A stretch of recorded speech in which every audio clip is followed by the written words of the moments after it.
Good afternoon. It's buzzer time, right? Distinguished members of the board and families, President Leahy, and respected colleagues, welcome to Monmouth University's Fall Convocation. I am Rekha Datta, Interim Provost and Vice President for Academic Affairs. I'm grateful to President Leahy and the university community for the opportunity to serve as your interim provost for this academic year. The opportunity to work with all of you to advance the academic mission of the university and to serve our students is energizing, exciting, and above all, humbling. 18 years to the day, on a bright, crisp autumn morning on September 11th, when hate paralyzed humanity, hope resuscitated us. Today, we memorialize the victims of that fateful day when we lost many members associated with our Monmouth family and beyond. We thank the rescuers and embrace the survivors. We have an ongoing memorialization of September 11th on campus, a special screening all day, and a panel discussion at 7 p.m. at Pollock Theater, which I invite you all to partake in. In light of that fateful day that changed our lives since 2001, today, on September 11th, 2019, I stand here with gratitude and a sense of resilience. I'm grateful that we have this opportunity as an educational community to offer resilience and hope to create a more peaceful world through education and understanding. As Nelson Mandela once said, education is the most powerful weapon which you can use to change the world. Many of you will recall on September 14th, 2001, the Friday following September 11th, Monmouth's own Global Understanding Project was born. It later morphed into the Institute for Global Understanding, a grassroots, interdisciplinary, and shared initiative in which students, staff, administrators, and community members participated robustly to promote global and cultural literacy on campus and beyond. I'm pleased to share with you the good news that after a hiatus of about 5 years, the Institute for Global Understanding, or IGU as it is fondly referred to on campus, will be relaunched this November through the School of Humanities and Social Sciences and will remain a shared enterprise to promote interdisciplinary scholarship and global and cultural literacy.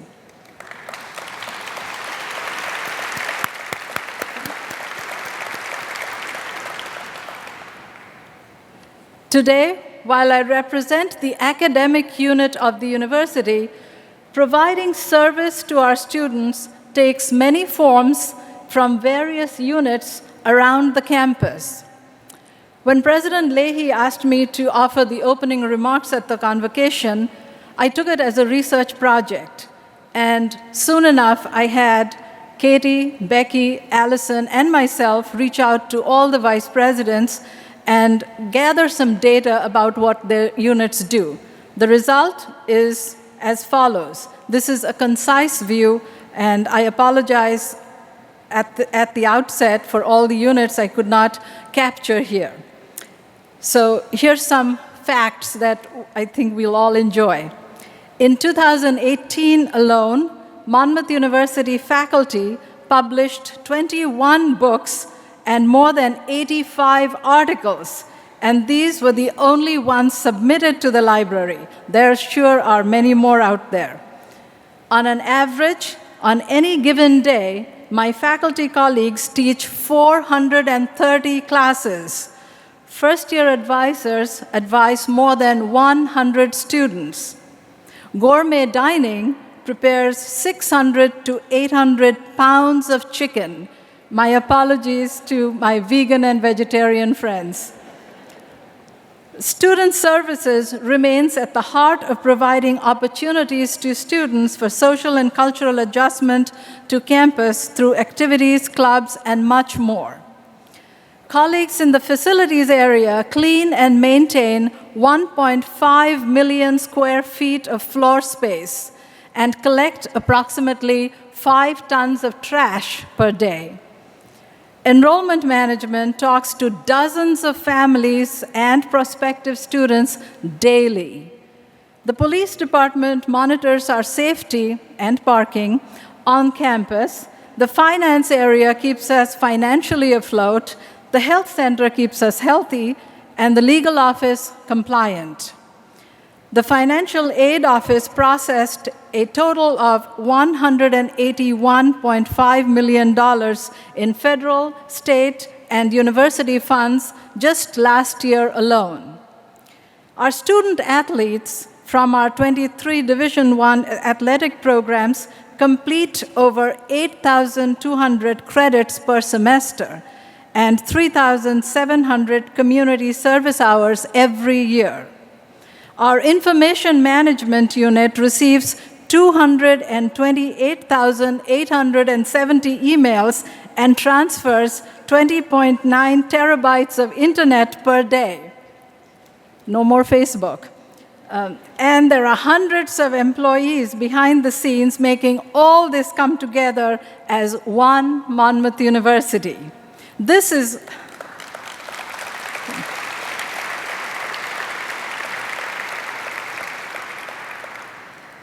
is only a microcosm of our various services and activities that make us a vibrant, dynamic, safe, and welcoming campus. This year, as your interim Vice President for Academic Affairs, my vision will be to strengthen our academic programs at the undergraduate and graduate levels. It will also include 3 major priorities. Number 1, an emphasis on a culture of respect, collaboration, and shared governance. I will encourage the academic units to continue to work collaboratively with other units on campus in the shared enterprise. This effort will also entail closer collaboration with faculty leadership in the council and the faculty union. Secondly, I will also look closely at how we can continue to offer a first-class academic experience for our students and remain administratively efficient, accountable, and streamlined.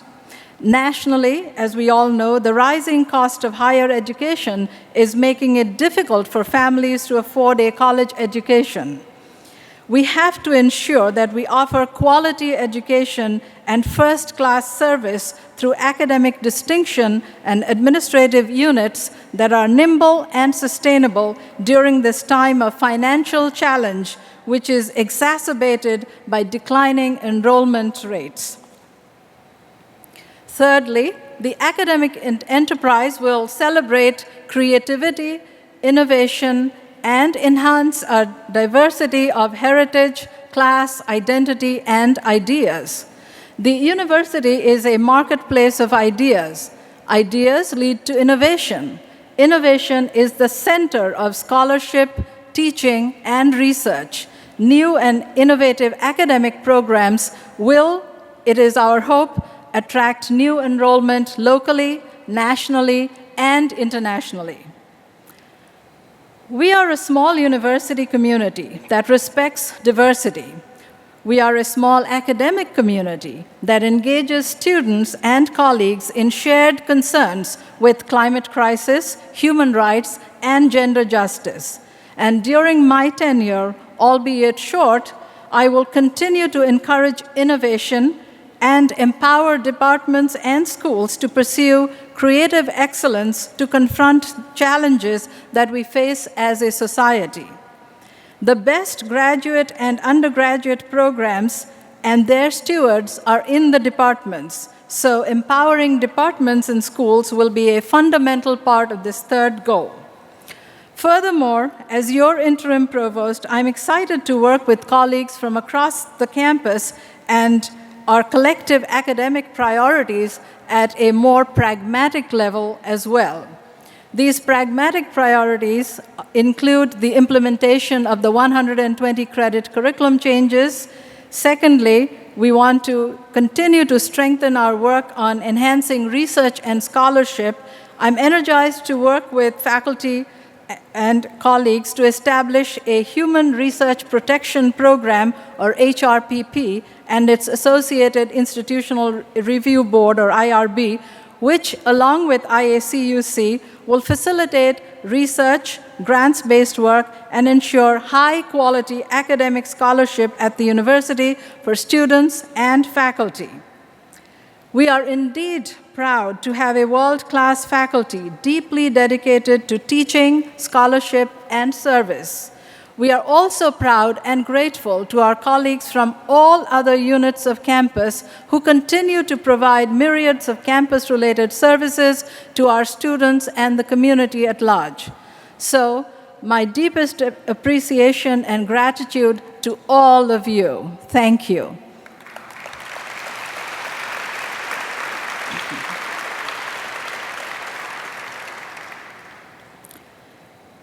And now, to lead us to the Monmouth of tomorrow, I am particularly honored to introduce Dr. Patrick Leahy, who joined the Monmouth University community on August 1st as our 10th president.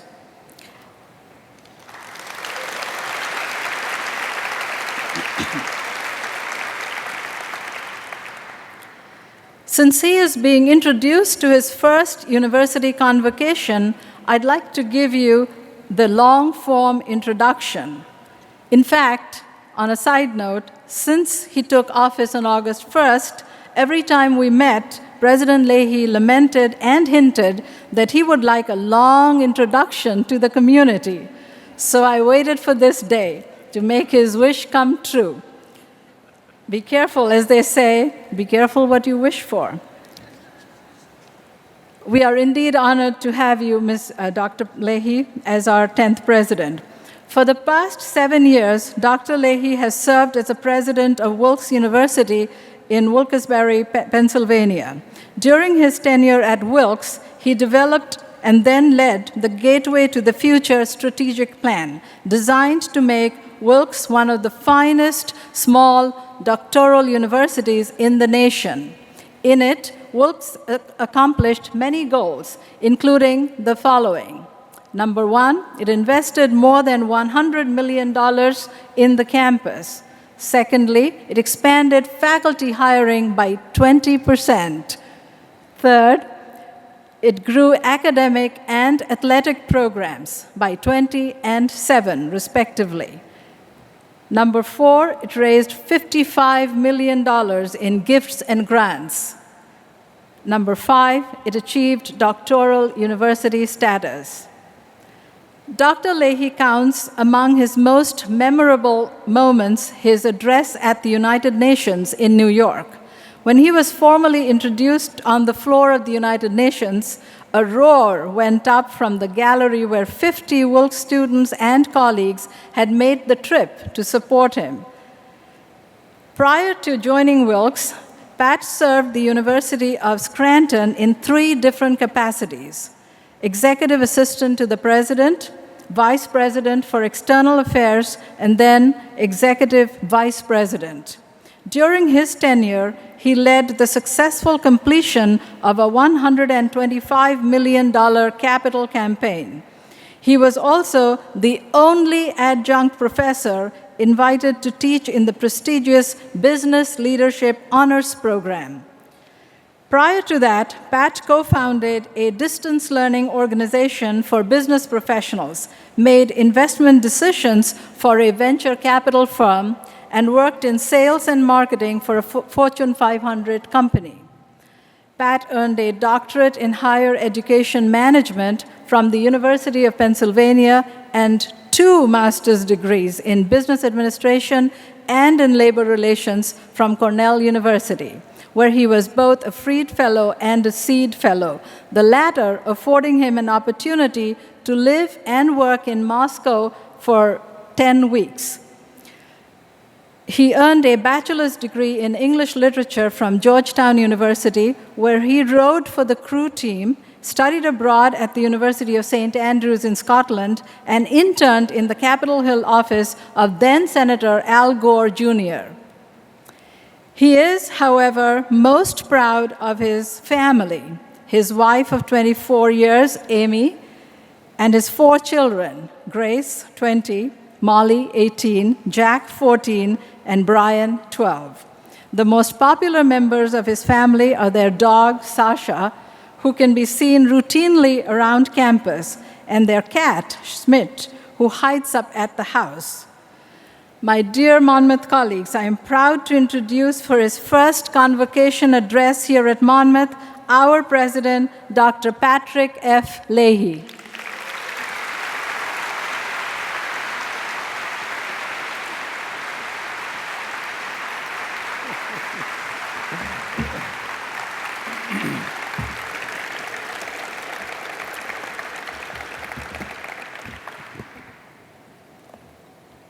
Thank you, everybody. I promise you that will be the last time you have to sit through the long-form introduction of Pat Leahy. But good afternoon, everyone. I'm glad to have so many of you here to celebrate the beginning of a new academic year here at Monmouth. Welcome. Thank you, Reka, for that overly generous introduction. But more importantly, thank you for answering the call to serve your university when it needed you. You may recall that we conducted a thorough search to identify our interim provost. Reka was selected by a search committee of 7 people, 3 faculty members who were elected by the faculty, 1 cabinet member, 1 dean, 1 representative of academic support, and me. The aim here was to match the spirit of a national search, even for this interim appointment. And Reka was selected from a large pool of qualified internal candidates.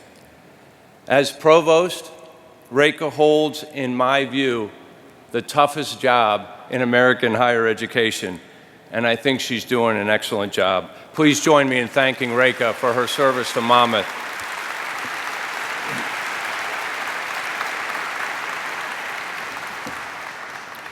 I am particularly pleased and humbled to have a couple members of our Board of Trustees here today.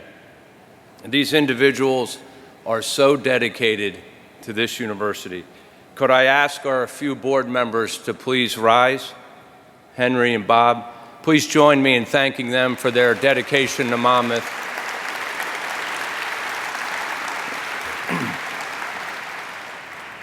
One of our board members there on the right, as I look at them, is Henry Mercer, who most recently chaired the search committee that brought me here to Monmouth. You can imagine how indebted I feel to you, Henry. But here's the bottom line. If my being here works out, you have Henry Mercer to thank. And if it doesn't work out, well, you have Henry, well, never mind.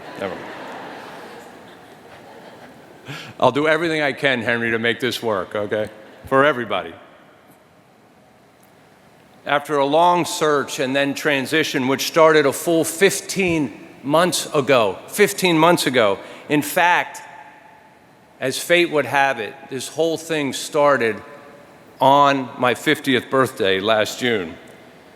Amy, Grace, Molly, Jack, Brian, and I are thrilled to be part of the Monmouth University family. In fact, as I often say, the boys, they may be the most thrilled. That is, ever since they discovered the president's golf cart. I warned you of this. The other day, they were riding in the golf cart together around the property, around the house, and I yelled to them, "Hey, boys, hey, that isn't a toy." In unison, they looked back at me and they said, "Yeah, it is," as they drove out of sight. In all seriousness, I want to thank you for the incredibly warm welcome. I am grateful to Rich Veit and to Robin Mama and to all the members of the transition team for their help in acclimating me so quickly. Serving as the president of Monmouth University is the great professional privilege of my life, and it is difficult for me to adequately express to all of you how excited I am to be the president of your university. I am not, however, the only new employee. Many talented faculty and staff members have joined the Monmouth community in the past year. I'd like to ask, if you have joined Monmouth at any point in the last year, would you please stand?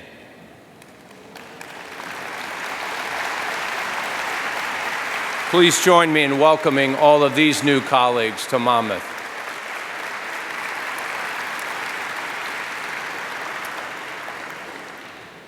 Thank you all for being here to celebrate the beginning of another academic year, our 86th as an institution of higher learning. It's not lost on me that we gather on September 11th. At first, I struggled with this day. Was it appropriate on such a solemn day to host a convocation, especially on a campus that is offering a full day of programming around 9/11? Then it dawned on me, what better day to gather the university community together than on September 11th? 18 years ago, we promised ourselves as a nation that we would never forget. And everyone, of course, has their story. I was living and working in Ithaca, New York on that day, and what I remember most about that day was I was rocking my infant daughter, Molly, to sleep that night. And when she fell asleep, I carefully placed her in her crib, and then I crawled onto the floor, to be there for a minute to make sure that she was asleep. And I cried for the first time that day. Well, that baby just went off to college last week. Where has the time gone?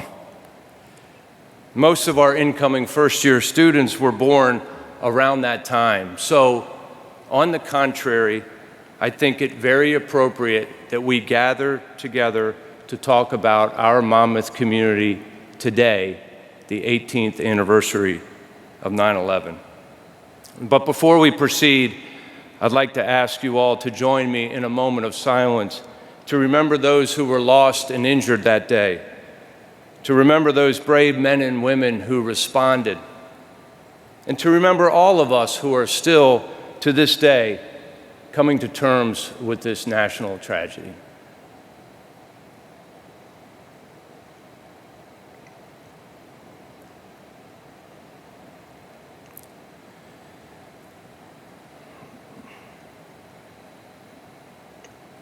Thank you. And as Reka suggested, please join us at the Pollock Theater tonight at 7 for a panel discussion offering different perspectives on that fateful day. And let us never forget. In 1946, at the installation of a college president at the University of Sheffield in England, the British poet laureate John Masefield said this: "There are few earthly things more splendid than a university."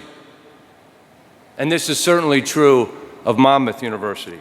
In fact, this is one of the most splendid and beautiful campuses in the nation, impeccably maintained by our first-class facilities team. Please join me in thanking our colleagues in the facilities department for their excellent work here at Monmouth.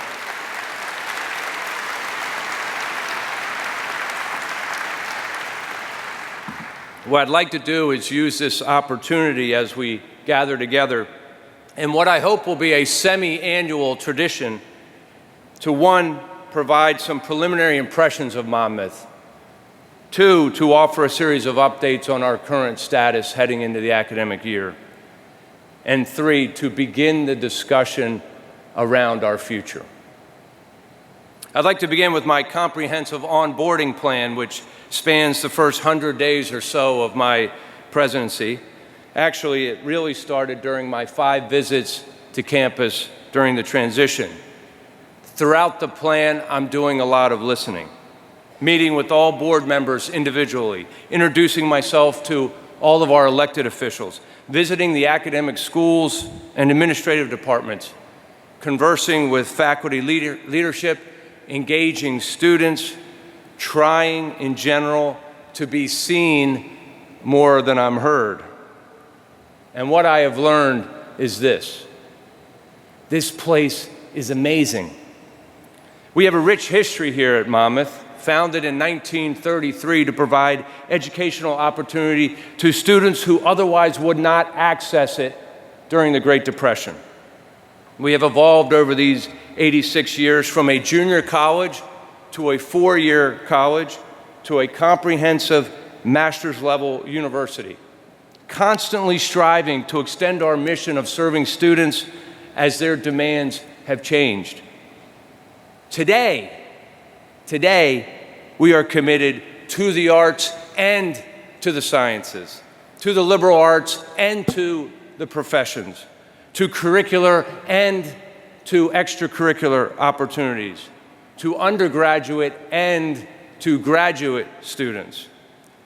Just a few days ago, I had the privilege of participating in my first Monmouth commencement ceremony for nearly 125 of our most recent graduates.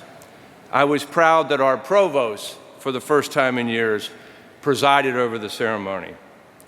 While I'm at it, I also want to commend our Distinguished Teacher of the Year, Professor Lisa Danella, on delivering an inspiring address to the graduates. At that ceremony, we conferred our first 6 EDDs, and at the end of May, add to that 15 DNP degrees conferred, 21 doctoral degrees in just the last few months. I want to congratulate the Dean of our School of Education, John Henning, and the Dean of our Nursing School, Janet Mahoney, and their faculty colleagues on this monumental achievement.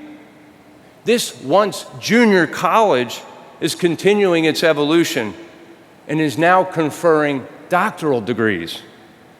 And when the Carnegie classifications are next updated in 2022, it's very likely that we will officially be classified as a doctoral university. And when that happens, we will join a list of the finest universities in the country. In short, Monmouth University is indeed a splendid university, and all of you should be very proud of what you've built here. Now let's take a look at the academic year ahead. And to be honest, I have some bad news and some good news to report about our fall enrollment picture. First, let me get the bad news out of the way. The bad news is that this first-year class of 995 will come in just shy of our budgeted projections.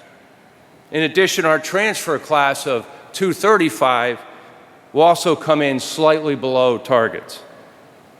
And to complete the picture, our graduate enrollments will fall slightly below their projections. A hyper-competitive market at the undergraduate and transfer level, and a strong economy, which always affects graduate programming, are to blame. But here's the good news. The good news is that this first-year class will be the most talented class we've ever had here at Monmouth University in terms of academic preparedness. Bob McCaig and his team resisted the urge to enroll lower quality students, and in so doing protected our academic profile in these challenging times. More good news is that our first-year class is increasingly diverse, up to 29% of the class from just 14% or so a decade ago. Recall that a slightly smaller and a more prepared class should bode well for our retention and continuation rates in the years to come. Finally, additional graduate programs are under development, which should strengthen graduate enrollments in the years to come. All in all, these are good outcomes, especially given what I'm hearing about other schools in our region. Please join me in thanking Dr. McCaig and his team for their efforts in a very tough environment.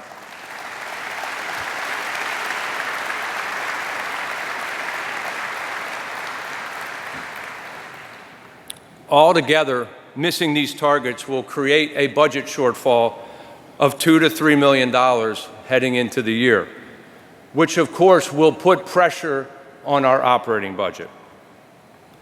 Let me assure you that we have been in this situation before, and we will be in this situation again. Closely managing our operating budgets will be the new normal in American higher education and here at Monmouth. In order to address these budget challenges, we will be scrutinizing open positions like never before. Now, all open positions must be vetted by Cabinet, not just as a cost-saving measure, but more importantly, in some ways, as an organizational effectiveness effort. Let me explain. I'm reminded of a lesson I learned in the book Creativity, Inc. It was written by the founder of Pixar Studios, Ed Catmull. Soon after Disney Animation acquired Pixar, Pixar was producing the feature film Ratatouille. Who here remembers that film, Ratatouille? Pixar workers, as the story goes, fell behind on their production schedule, and they pleaded with management for more people from Disney Animation to help them. Management at Pixar refused. They refused to provide the extra people. Why, would you say, would you refuse to offer additional people? Because Pixar management wanted them to solve their own problems. They wanted them to innovate their way to a solution. Management didn't want to kill Pixar's innovative culture by throwing more people at the problem. Well, here at Monmouth, we need to resist the urge to simply throw more people at a problem. We need to develop, as Reka suggested, a culture of innovation. We need to streamline our operations and push decision-making throughout the university. And as such, we'll be looking for ways to accomplish these organizational improvements in the year ahead. Financial pressures, of course, will continue to heighten the necessity for fundraising. And I'm proud to share with you that Together We Can, the campaign for scholarships, is complete and has finished well above the target of $15 million.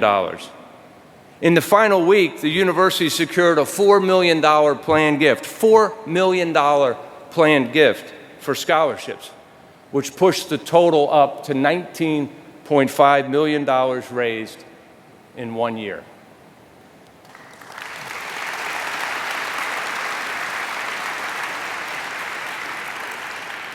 Now, much of this money is pledged over time. It's not sitting in a safe in Wilson Hall, I'm sorry to say, but it nonetheless improves our long-term financial strength in important ways.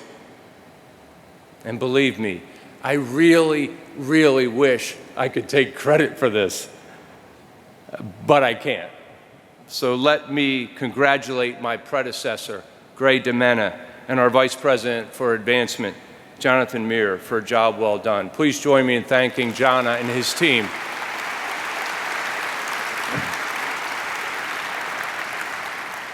In the years to come, we'll need to raise more current money, while at the same time gaining additional commitments for the future.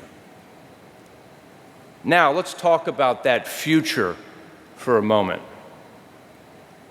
The challenges we face together are intense, creating a dynamic in American higher education perhaps like we have never seen before. We may be in for a turbulent coming decade, largely due to a confluence of factors. First, as you all well know, the demographics are moving against us. The state of New Jersey, where we recruit fully 3/4 of our undergraduate students, projects a 20% decline in the number of high school graduates by 2030. A 20% decline in the number of high school graduates by 2030. Second, we here at Monmouth just happen to be located in easily the most competitive market for higher education in the country. Maybe the most competitive market for higher education in the world, if you think about it. The northeast part of the United States boasts the highest number of institutions, public and private, the wealthiest institutions in America, generally speaking, and the top branded institutions in America, generally speaking. And third, the continually increasing cost of educating students will challenge many students and their families' ability to pay, as well as increasingly their willingness to pay. So too much high-quality capacity located in a significantly declining market where cost is increasingly a factor in the decision. I always say you don't need an MBA to realize that this is a challenging situation. In the midst of this turbulence, we need to find a way to differentiate ourselves in this dynamic marketplace. And in the years ahead, we must find a way to become the high-value option, not the low-cost option, of course, the high-value option in our marketplace, building greater demand in our seats here at Monmouth. And in my view, there's only one way to thrive in turbulent times. That is, to be and to be seen as a high-quality academic institution.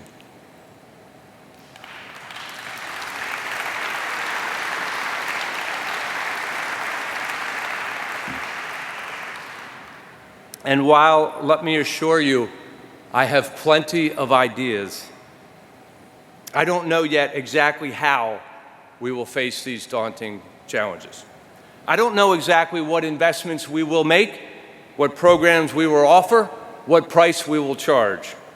I guess, to be perfectly honest with you, I don't know a lot of things. But one thing I do know. The only way to address these challenges is to work together. We must truly feel that we are all in this together. Really and truly feel that we are all in this together.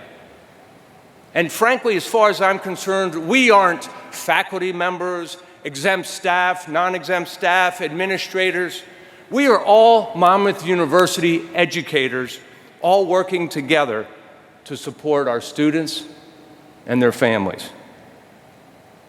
To advance our collective efforts, I would like to announce the following initiatives. First, effective immediately, I am elevating the position of provost to senior vice president.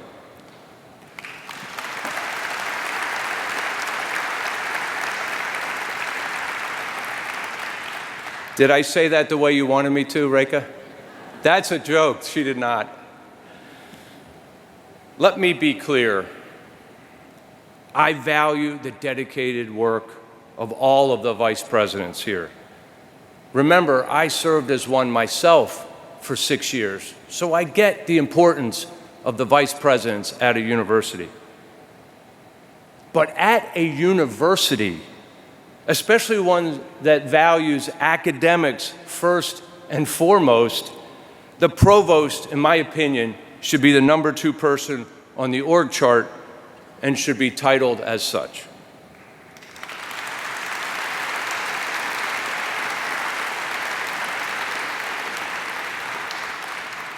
As the Senior Vice President, the Provost will serve as the Vice Chair of the Cabinet, helping me to draft the biweekly agendas and running the meetings in my absence.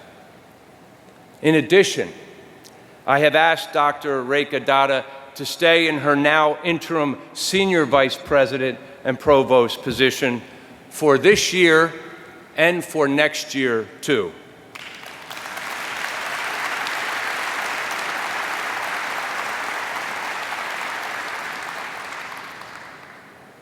This will give her time to tackle the important work of reorganizing some of the administrative structure, managing the move to 120 credits, restructuring the IRB, and leading other important academic initiatives, all while I am getting to know the university. We will conduct a bona fide national search next year for a permanent provost, beginning the process next summer to ensure that we're on the leading edge of the recruiting cycle. Second, as some of you know, I have added the academic deans as full members of the President's Cabinet. This move greatly expands the number of academic voices around the table when important institutional decisions are contemplated, which I hope will aid both in decision-making and in communicating those decisions throughout the university. Our first few meetings together have already yielded greater collaboration, and I look forward to developing this cabinet into a cohesive team dedicated to serving all of you so that you might better serve our students. Third, I have committed to meeting with faculty leadership on a regular basis.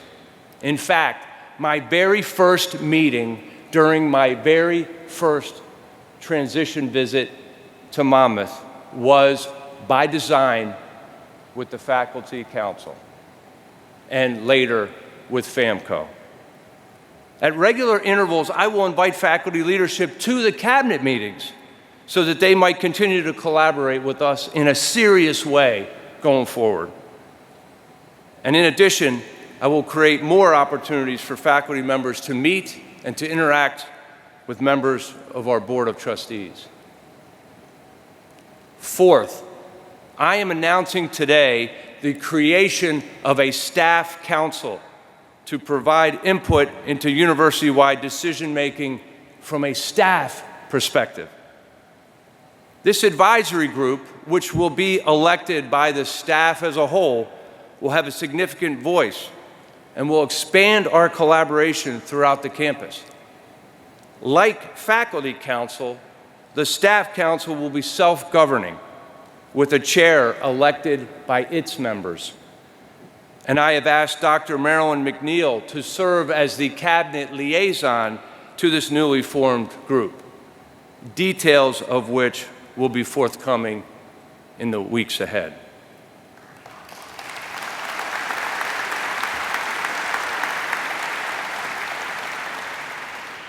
Fifth, and finally, I promise, I'm announcing today the creation of a university-wide strategic planning committee, which over this coming academic year will help to develop a new strategic plan for Monmouth University, with a goal to launch a new, ambitious, inspiring plan on July 1st, 2020.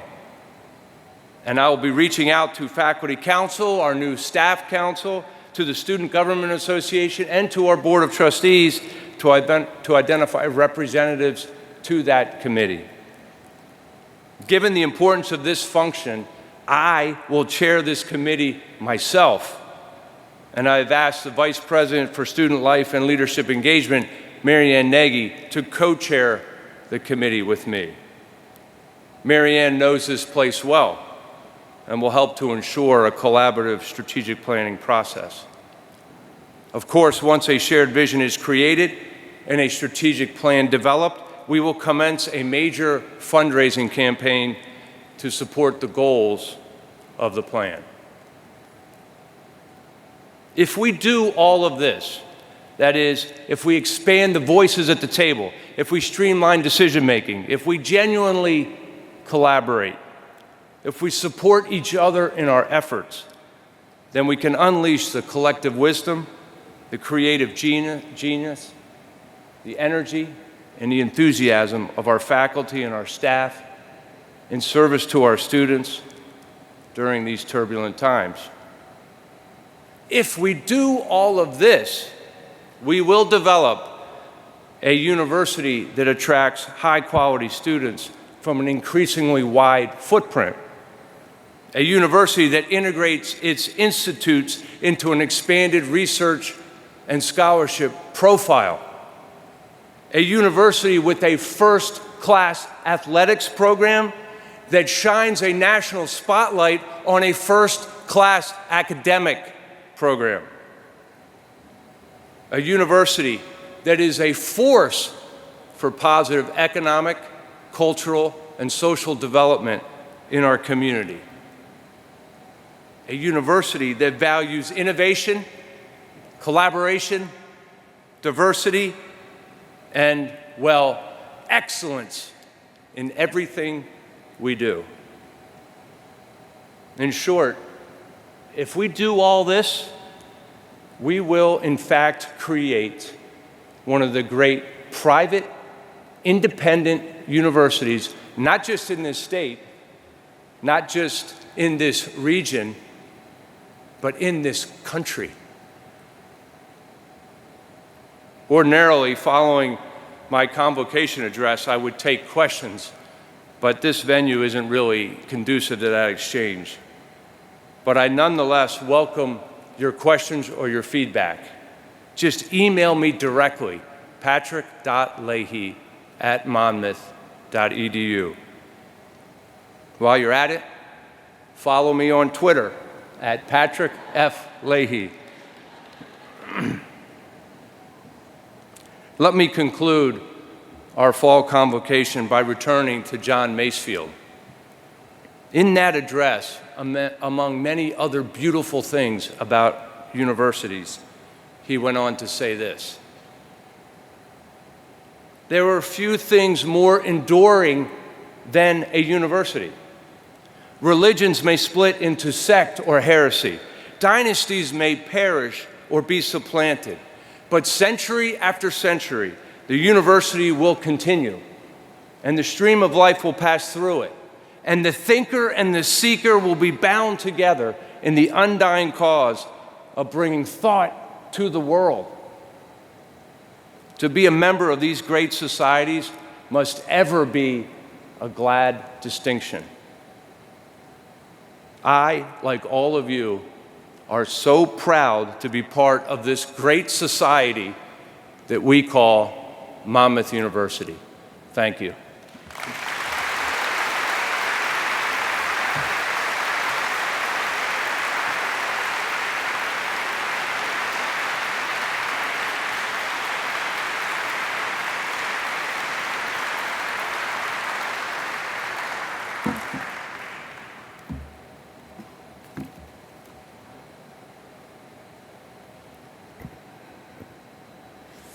Wow. Thank you. Thank you, President Leahy, for that inspiration and for charting out a short-term and a longer-term vision for our path forward together. Your remarks have given us renewed aspiration and inspiration as we reflect on our mission as a university, which includes a calling to educate and be of service to our students. And so, especially on this September the 11th, let us reflect on how we can understand, respect, and create a spirit of unity for ourselves and for our students. The spirit of unity following 9/11 reminded us how the worst of times can also be the best of times. President Leahy, we look up to your leadership and offer our spirit of service to strengthen us to face the challenges ahead of us as a university, and celebrate our unity and our diversity. And finally, as another president of ours, America's president that is, reminded us a long time ago, and I quote, "Yesterday is not for ours to recover, but tomorrow is for us to win or lose," end quote. With that reminder and resolve, let us return to work with a sense of renewal and a spirit of unity, hope, and service. Thank you all for attending our fall convocation. Go Hawks!